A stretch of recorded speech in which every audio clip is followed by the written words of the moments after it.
Hello everybody, this is Sketchsawyer from Nerdy Bits, and I wanted to talk to you guys today about Valfaris. This is a spiritual successor, follow-up to Slain, Back from Hell, basically a fantasy version of this game that came out a few years ago, sort of a pixel-based side-scroller hack-and-slash love letter to Castlevania.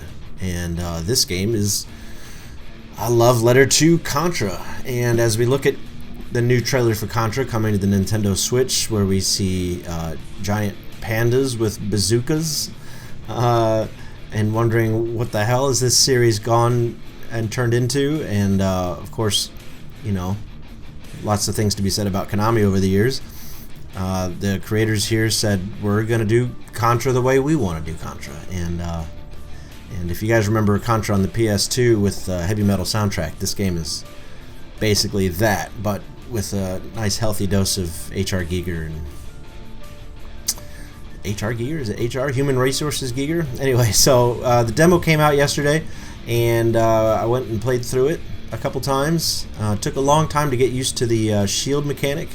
You shoot with one hand, melee with the other, and got a shield to block stuff and redirect your fire. You can plant your feet and aim, sort of like the PS2 Contra. You got ladders to climb, spawning bad guys that just come out of nowhere, which is kind of cheap. At least in Contra, they came out of the side of the screens. But as you can tell, it's hyper stylized. It's very dark and gritty. It's sort of like you're playing Heavy Metal Magazine. You know, skulls everywhere and banners and hoses flapping in the wind and stuff like that. It's very cool. Lots of overlaid modern particle effects, you know, that might have been de-resed, as it were, but you know, we've got blood particles and lightning and debris and energy and smoke and fog and steam and stuff like that. So it's got this very vintage, you know, PS1 aesthetic with some more modernized effects on top. Lots of neat parallax, so there's definitely something going on in the distance, and then something midfield, and then you know, the environment down below in the foreground is really cool and detailed. It's not like, you know, Mario where it's cut away and they just make a texture for the ground. You know, it seems like you're walking in through this, you know, wrecked alien capital ship. So here we're seeing the first little mini boss, sort of a simple process here. I don't know if he would have followed me all the way up if I climbed all the way up, but there definitely seems to be a Contra analogy for just about every scene, which is fine because we haven't had a decent Contra in a while. And then of course there's tons of analogies to Slain, their previous title. This was a more complicated boss fight that took me a second to figure out. One of many that I would have handled much easier had I just used my shield more often. You know, I died quite a bit and couldn't quite learn my lesson. Then I also found out you had to use your sword to get energy. I was like, why am I running out of energy? At the end of the first stage, you get this big heavy repeater, which I'll probably pull out here in a second. So these games are difficult, sort of like the rapid respawn platform games that have been pretty popular the last few years. I always go to Super Meat Boy as a reference to that.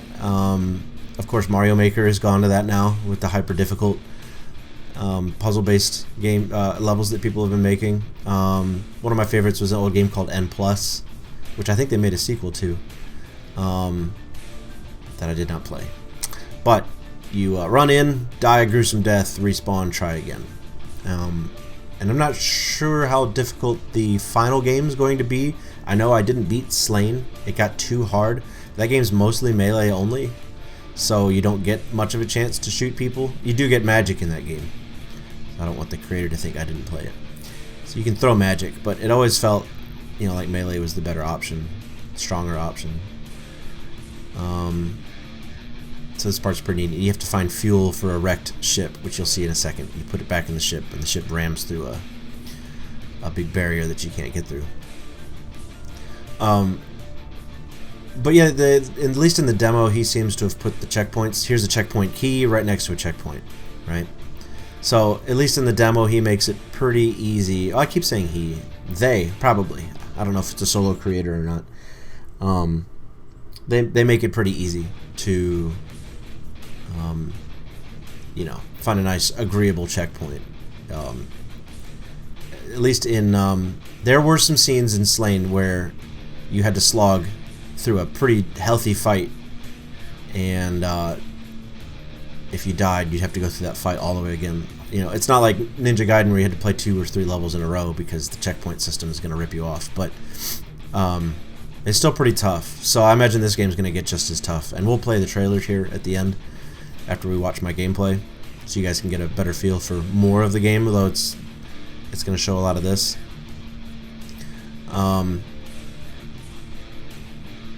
Yeah, it's pretty cool. The only real concern I had, I don't know if it's warranted, because I was playing on a pretty big TV, you know, so I got to see all the little pixelated details and stuff like that.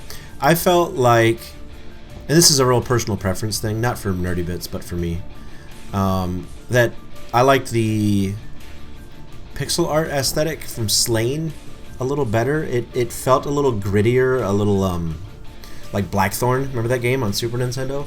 And this, I guess, you know, now that I think about it, just feels like a PS1 game, which is also very cool, right?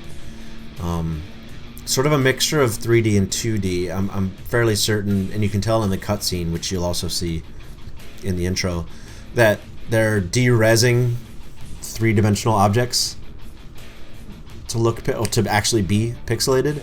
And it, you know, unless you're a game developer or you're into, you know, rendering game assets, that might not mean anything to you. But, you know, hand-drawn sprites versus de-resed 3D models is definitely visually different. But, you know, from a development standpoint, I know you're watching this really clever death. I'm like, all right, I gotta shoot this thing. It's gotta.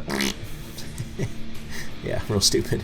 Amazingly, on my next playthrough, I landed just on pure luck. But I don't know. I seem to like the aesthetic of just hand-drawn pixel art, but I know that just doing something in 3D and then de-resing it is a lot easier. So, whatever. It still looks great. It's rich with style and texture, and I did cut the screen shake in half. Just the trailer made me sort of nauseous. So in the settings, it lets you cut the, you know, the screen shake from full to half to off. Just sort of like when I turn motion blur off in just about every video game, because it's obnoxious and unrealistic. I also love that this guy's name is Junk Gargoyle.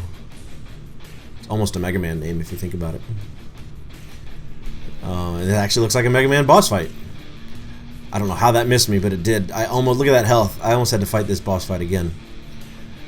So yeah, lots of neat little pixelated like bugs in the background and like little sea anemone looking spores just sort of gesticulating and gyrating, and there's just motion everywhere.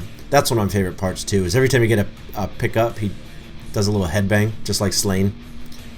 And the song we're listening to right now is from Slain, and it's the same guitarist that I cannot remember his name, but he's in the credits. Let me see if I can pull that up. Curt Victor Bryant, who's in the group Celtic Frost, did the soundtrack for both games. And it's awesome. It's always great.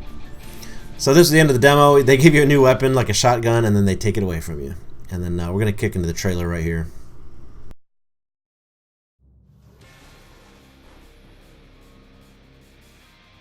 You know, here's those 3D assets I was talking about. Or it's obviously 3D. Just de-res to look like a PS1 game. How freaking cool is that, right? Alright, it's starting to grow on me. Anyway, find this trailer when you can. The soundtrack goes to 11, and the particle effects are crazy. It definitely looks, you know, much more chaotic than the demo. The demo is sort of a soft, you know, soft intro.